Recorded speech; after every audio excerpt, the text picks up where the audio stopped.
बोलिए बांके बिहारी लाल की जय। आप सभी को श्री देवशैनी एकादशी की हार्दिक शुभकामनाएं। एक समय श्री युधिष्ठिर जी महाराज भगवान श्री कृष्ण के पास जाकर कहने लगे, पूछा कि हे भगवान कृष्ण, हे केशव, हे नारायण, आषाढ़ मास में शुक्ल पक्ष में आने वाली एकादशी का क्या नाम है? इसके कौन देवता हैं? आप कृपया कर कर मुझे बताएं। भगवान श्री कृष्ण बोले कि हे महिपाल, तुमने बड़ा ही सुंदर प्रश्न पूछा है। जगत में एकादशी से पवित्र कोई पर्व नहीं है, इसलिए शुक्ल पक्ष की एकादशी का व्रत मैं तुमसे कहता हूँ। आषाढ़ मास में शुक्ल पक्ष की एकादशी का नाम पद्मा नाम की एकादशी भी है। इसे देवशैनी एकादशी भी कहा जाता है। इस दिन भगवान श्री नारायण ऋषिकेश का पूजन करना चाहिए। यह उत्तम व्रत सबसे श्रेष्ठ है। जो पुराणों में कथा बताई गई है, मैं उसे तुम्हें सुनाता हूँ, तुम ध्यान पूर्वक सुनो, जिसके सुनने से बड़े बड़े पाप नष्ट हो जाते हैं। सूर्य वंश में सत्यवादी प्रतापी मानदाता नाम का एक चक्रवर्ती राजा था। वह राजा धर्म से अपने पुत्र की तरह ही अपनी प्रजा का पालन करता था और उसके राज्य में किसी प्रकार की कोई कमी नहीं थी। बहुत वर्ष बीत जाने के बाद एक बार उसके राज्य में अचानक ही 3 वर्ष के लिए वर्षा नहीं हुई और इसी से उसकी प्रजा भूख प्यास से पीड़ित होकर व्याकुल होने लगी। अन्न के अभाव से पीड़ित होने के कारण उनके राज्य में भयंकर अकाल पड़ गया। फिर प्रजा आकर राजा से बोली कि हे राजन, मेघ रूपी भगवान विष्णु सब में व्याप्त है, वे ही विष्णु वर्षा करते हैं, इसलिए हे राजन, अन्न के ना होने से प्रजा नष्ट हो रही है। ऐसा कोई यत्न, ऐसा कोई उपाय करें जिसमें सबका कल्याण हो।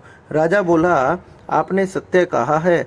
मैं अपनी से बुद्धि से विचार करते हुए जहाँ तक मैं देख पाया, विचार कर पाया, मैंने यही देखा कि मेरा कोई भी दोष नहीं है, फिर भी ये सब क्यों घटित हो रहा है। मैं प्रजा के लिए फिर भी कोई ना कोई उपाय जरूर करूँगा। ऐसा विचार करके राजा कुछ सेना साथ में लेकर और ब्रह्मा जी को प्रणाम कर कर गहन वन में चला गया। तपस्वी मुनीश्वरों के आश्रम में विचरने लगा। राजा ने ब्रह्मा जी के पुत्र अंगिरा ऋषि को वहां पर देखा, जिनके तेज से 10 दिशाएं प्रकाशित हो रही थी। वह मानो साक्षात दूसरे ब्रह्मा जी के समान ही लग रहे थे। उनको देखकर जितेंद्रिय राजा बड़ा ही प्रसन्न हुआ और सवारी से उतरकर हाथ जोड़कर चरणों में प्रणाम किया।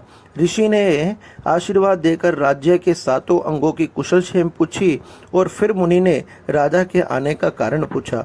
राजा ने अपने कुशल और आने का कारण सुनाया। राजा बोला कि मैंने धर्म से पृथ्वी का पालन किया, परंतु फिर भी मेरे राज्य में वर्षा नहीं हुई। इसका क्या कारण है?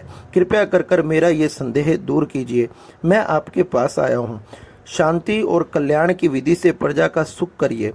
ऋषि बोले कि हे राजन, ये सतयुग सभी युगों में श्रेष्ठ है। इस युग में मनुष्य ब्रह्म ज्ञानी है। इसमें धर्म के चारों चरण विराजमान है। इस युग में हर किसी को तपस्या करने का कोई अधिकार नहीं है। तुम्हारे देश में एक शूद्र तपस्या कर रहा है, क्योंकि शूद्रों का अधिकार तो केवल सेवा करना है। सेवा करने ही से वह हवन यज्ञ तपस्या आदि के फल को प्राप्त कर लेते हैं। इस अनुचित कार्य से ही वर्षा नहीं हो रही है। उसको मारने का कोई ना कोई उपाय करो जिससे ये दोष शांत हो जाए। राजा बोला, तप करते हुए बिना अपराध के मैं किसी को नहीं मार सकता। दुख दूर करने के लिए मैं धर्म का कोई दूसरा उपदेश दीजिए।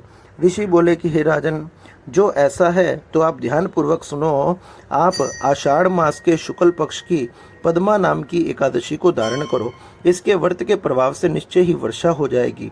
यह सब सिद्धियों को देने वाली, सब उपद्रवों को नष्ट करने वाली है। हे राजन, तुम प्रजा और परिवार सहित इसका व्रत करो। मुनि का यह वचन सुनकर राजा अपने महलों में आया और पद्मा नाम की एकादशी के व्रत को किया। व्रत के प्रभाव से सभी राज्यों में वर्षा हो गई और भगवान की कृपा से मनुष्य को सुख की प्राप्ति हुई। इसी कारण यह उत्तम व्रत करना चाहिए। इस एकादशी को देवशैनी एकादशी भी कहते हैं। हे राजन, भगवान के प्रसन्न करने के लिए मोक्ष की इच्छा करने वालों को देवशैनी का व्रत अवश्य करना चाहिए। चतुर्मास व्रत का प्रारंभ भी इसी से किया जाता है। युधिष्ठिर बोले कि हे कृष्ण, विष्णु के शयन का व्रत कैसे करना चाहिए? हे देव, कृपया कर चतुर्मास के व्रत को कहिए। भगवान श्री कृष्ण बोले कि विष्णु के शयन के व्रत और चतुर्मास में जो व्रत कहे हैं उसको मैं तुमसे कहता हूँ, तुम ध्यान से सुनो। आषाढ़ मास में शुक्ल पक्ष में जब सूर्य कर्क राशि पर आ जाए तब एकादशी के दिन जगत के स्वामी मधुसूदन भगवान को शयन कराना चाहिए। जब सूर्य तुला राशि में आ जाए तो भगवान का उद्यापन करना चाहिए और आषाढ़ शुक्ल पक्ष की एकादशी को उपवास करें। चतुर्मास का व्रत यत्न पूर्वक करें, नहीं तो साल भर के पाप नष्ट हो जाते हैं। बताया गया कि जिस महीने में संक्रांति नहीं है वह देवता और पितरों के काम में वर्जित है। वह महीना मलमास है और अपवित्र है, इसलिए बुद्धिमान मनुष्य इसमें देवता और पितृ कार्य नहीं करते। जो कोई मनुष्य इस व्रत को करता है वह अंत समय में सूर्य के समान प्रकाशित होकर विमान में बैठकर प्रलय के समय भगवान विष्णु के लोक में जाकर निवास करता है। जो कोई देवता के मंदिर में सफाई, जल छिड़कना, सावधान होकर चतुर्मास का व्रत करना, हे विपिंद्र, वह 7 जन्मों तक सत्य और धर्म में तत्पर होता है।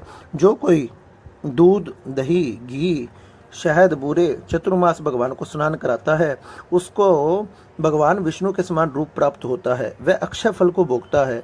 जो राजा ब्राह्मण को यथाशक्ति दक्षिणा, भूमि, फल, स्वर्ण आदि का दान करता है वह स्वर्ग में जाकर अक्षय फल को भोगता है। जो कोई व्रत करने वाला चतुर्मास में नित्य पूजा करता है वह भी अक्षय फल को भोगता है। जो गायत्री जाप करता है उससे व्यास भी प्रसन्न होते हैं।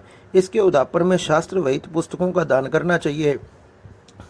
सब विद्याओं के समान शांति देने वाली सुंदर अक्षरों की पुस्तक मैं देता हूँ, इससे सरस्वती माँ प्रसन्न हो जाए। इस प्रकार से प्रार्थना करनी चाहिए। जो कोई नित्य प्रति पुराण अथवा धर्मशास्त्र को सुनता है वह पुण्य आत्मा, सुखी, धनी, धर्मात्मा। जो कोई शिवजी तथा अथवा केशव का पूजन करता है वह व्रत की समाप्ति पर उस देवता को स्वर्ण की मूर्ति का दान करे। 5 मुख वाले बैल पर बैठने वाले, हर एक के मुख पर 3 नेत्र, कपाल, त्रिशूल, खटवांगधारी, जिनके माथे पर चंद्रमा है, ऐसे सदा शिवजी हैं। आपने देवताओं के निमित्त अमृत को छोड़कर हलाहल विष को ग्रहण किया। हे प्रभु, मैं आपकी शरण में हूँ, आप प्रसन्न हो जाएं। इस प्रकार प्रार्थना करें। नित्य कर्म करते हुए सूर्य को अर्घ दें। सूर्य मंडल में स्थित जनार्दन भगवान का ध्यान करें। व्रत की समाप्ति पर स्वर्ण, लाल वस्त्र, गोदान करने से बल की प्राप्ति होती है और व्रत करने वाला चतुर्मास में भक्ति गायत्री मंत्र से तिल का हवन करे। व्रत की समाप्ति पर बुद्धिमान ब्राह्मण के लिए 108 अथवा तिल के भरे हुए कलश, पात्र आदि दान करें। कायिक, वाचिक, मानसिक पाप इससे नष्ट हो जाते हैं। कोई रोग उसे नहीं सताता, उत्तम संतान की प्राप्ति होती है। हे जगन्नाथ, मैं तिल का पात्र दान करूंगा, मेरे पाप नष्ट कीजिए। इस प्रकार प्रार्थना करें। जो सावधान होकर चतुर्मास में अन्न का होम करता है, व्रत की समाप्ति पर वस्त्र, स्वर्ण, घी के कलश का दान करता है, ऐसा करने से ब्रह्मा के समान हो जाता है। जो कोई पीपल की सेवा करके समाप्ति पर वस्त्र का दान करता है वह सब पापों से छूटकर विष्णु भक्त हो जाता है। जो तुलसी धारण करता है उसके सभी पाप दूर हो जाते हैं, जो विष्णु लोक को प्राप्त होता है। हे पांडव, व्रत की समाप्ति पर उसे ब्राह्मण को भोजन कराना चाहिए। देवशैनी पर दूब को प्रातःकाल माथे पर धारण करके लक्ष्मी नारायण को प्रसन्न करने के लिए कहें कि हे दुर्वे, तू अमृत से पैदा हुई है, सुर असुर सबसे बंधन है, तू सौभाग्य संतान को देने वाली है। हे कुरुश्रेष्ठ, व्रत की समाप्ति पर मैं सोने की दूब बनवाऊंगा। उस दूब के अग्रभाग से पत्ता बनाकर वस्त्र और दक्षिणा सहित ब्राह्मण को देवें। इस प्रकार जो सावधानी से चतुर्मास का व्रत करता है उसको दुख और रोग का भय नहीं रहता। पापों से छूटकर सब आनंद को भोगकर स्वर्ग लोक में सुख भोगता है। जो कोई केशव अथवा शिव के समान नित्य कीर्तन करता है उसको जागरण का फल प्राप्त होता है। वर्ती को सुंदर बजने वाले घंटा, ध्वनि आदि दान करने चाहिए। प्रार्थना करनी चाहिए कि हे सरस्वती, सदा मेरे ऊपर प्रसन्न रहे। मेरे अध्ययन में जो मूर्खता है उसे आप दूर कीजिए। इस प्रकार से एक दूध की गो देनी चाहिए। हे राजेंद्र, जो शक्ति न हो तो 2 वस्त्र देने चाहिए। जो कोई पितरों की भक्ति करता है वह अखंड सुख को प्राप्त करता है। व्रत की समाप्ति पर जो ब्राह्मण को भोजन कराता है उसकी आयु और धन बढ़ता है। प्रातःकाल संध्या करके नियम करके समाप्ति पर ब्राह्मण को घी से भरकर गड़ा वस्त्र, तिल, घंटा देना चाहिए। सरस्वती के तत्व को जानकर विद्यावान होता है। सदा दान करने वाला मनुष्य सभी सुखी रहता है, सब दुखों से छूटकर भाग्यशाली और अखंड सुख को भोगता है। जो नित्य शाक, मूल, फल, शक्ति ब्राह्मण को देता है वह व्रत के अंत में बहुत सुख भोगकर राज्य योगी हो जाता है। जैसे शाक मनुष्यों की तृप्ति कारक है उसी तरह सब देवताओं को भी प्रिय है, वैसे ही कंद, मूल, फल ये देव ऋषियों को प्रिय है। विष्णु को शयन करने पर चतुर्मास में जो इसका प्रदान करता है, देवता उसका कल्याण करते हैं। इसलिए सूर्य नारायण की प्रसन्नता के लिए सुशील ब्राह्मणों को सोंठ मिर्च पीपल देवे। उस सोंठ मिर्च पीपल में दक्षिणा रखकर कहें कि जैसे सोंठ मिर्च पीपल मनुष्य के रोगों को दूर करता है, वैसे सूर्य भगवान इसके दान से प्रसन्न हो जाए। बुद्धिमान मनुष्यों को भले प्रकार से व्रत करके उद्यापन करना चाहिए। हे पार्थ, इसके करने से केशव भगवान प्रसन्न होते हैं। दिन से भगवान क्षीर सागर में शयन करते हैं और जब जागते हैं उतने दिन एकाग्रचित होकर उपवास करना चाहिए। इस प्रकार से जो इस चतुर्मास व्रत को धारण करता है, भगवान उस पर अत्यंत कृपा करते हैं, उसे अपने धाम में, अपने हृदय में स्थान देते हैं और सदा सदा के लिए उसे अपना लेते हैं। इसलिए भगवान की इस पद्मा एकादशी का, देवशयनी एकादशी का व्रत मनुष्यों ने जरूर धारण करना चाहिए। बोलिए नारायण भगवान की जय।